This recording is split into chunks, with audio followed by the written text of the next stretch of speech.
A couple years back, I reviewed Atari Flashback Classics Volume 1 and 2, and now they're back with Volume 3, bringing us 50 more games. But is the third time truly the charm with these volumes, or is this just a classic catastrophe? Atari Flashback Classics Volume 3 is pretty much identical to the previous two volumes as far as user interface and the options included. The biggest difference with Volume 3 though is the fact that they now have 5,200 games along with the 2,600 and arcade titles. You're still getting 50 titles here that you can jump online and play multiplayer, as well as you have manuals for the 2,600, 5,200 games. You can scan through them. It's kind of cool to look through the artwork, and some of the games are a bit difficult to understand if you've never played them before, so it's nice that the manuals are included. There's a decent amount of options that you can tweak for the visual settings. Some games have options like the arcade ones to change up the amount of lives and other things to make them a bit more easier to play. There was no issues as far as the way that the games played. They played identical to the way that I expected them to. But like with the previous volumes, it comes down to the actual games and whether or not they're enticing enough to you to be worth the purchase. I'm not going to go over every single game that's included here. The arcade games, for example, though, there's a bunch of the sports arcade Atari games. We've already seen some of these games, it's the 2600 versions on previous volumes, but now we have Atari Baseball, Basketball, Football, and Soccer, the arcade cabinet versions. Though honestly, the 14 included arcade games is the weakest of the three volumes by far. There are a few games that I enjoyed, like Maze Invaders and Monte Carlo. It also introduced me to Fire Truck, which I had never played before, but it felt like it lacked a heavy hitter like the other volumes had.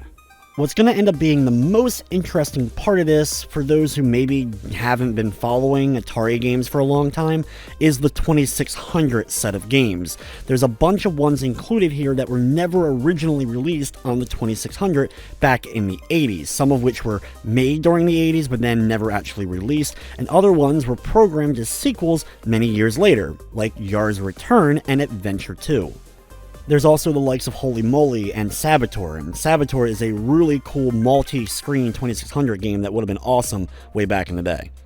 There are a couple of other 2600 games I enjoy on here, like Frogs and Flies, Aquaventure, and Dark Cavern. Now with the 5200 games, I really wasn't that familiar with the 5200. I didn't get it till many years later, and there's still a lot of games on it that I haven't played, including a few that were included here.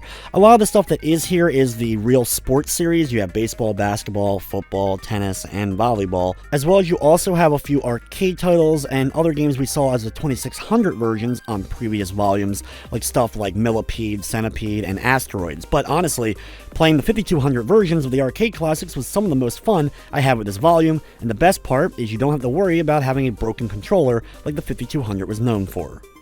However, that does not mean that the controls are perfect for the 5200 included games. The main reason why is because, of course, that system used that number pad system that a lot of the classic systems used, like ColecoVision and Intellivision. Because of this, you actually get the whole kind of list of commands on the left side of the screen and go between them. It took me a while of getting used to, and a lot of the games I had to look in the manual to kind of understand things, but if you're already familiar with these titles, I'm sure you'll have an easier time than I did. But I think for newcomers, some of these games are a bit challenging to get into. From the technical side of things, though, I didn't run into any major glitching or crashing with this collection. Atari Flashback Classics Volume 3 is available now on PS4 and Xbox One for $19.99. If you have the Nintendo Switch, they've actually recently put together Volume 1, 2, and 3 all together into one Atari Flashback Classics collection for $39.99. And honestly, that may be the best way to go about getting this collection if you have the Switch as an option. The game does feature a Platinum Trophy on PS4. Overall, with Volume 3, I'm a bit torn. You're getting some 5200 games which you haven't seen in any of the volumes previously, but it doesn't have a lot of really big name titles. They do have the fact you have a bunch of prototype and unreleased and sequel titles that never saw the light of day back then, but they aren't brand new. They have seen releases in some form in other ways already. I still think there's a decent amount of fun to be had with this compilation, but you may want to wait for a sale or for a bundle of it to come out for PS4 and Xbox One, like it's being bundled on the Switch with the other previous volumes. With everything said, I'm going to be giving Volume 3 by itself a 6 out of 10.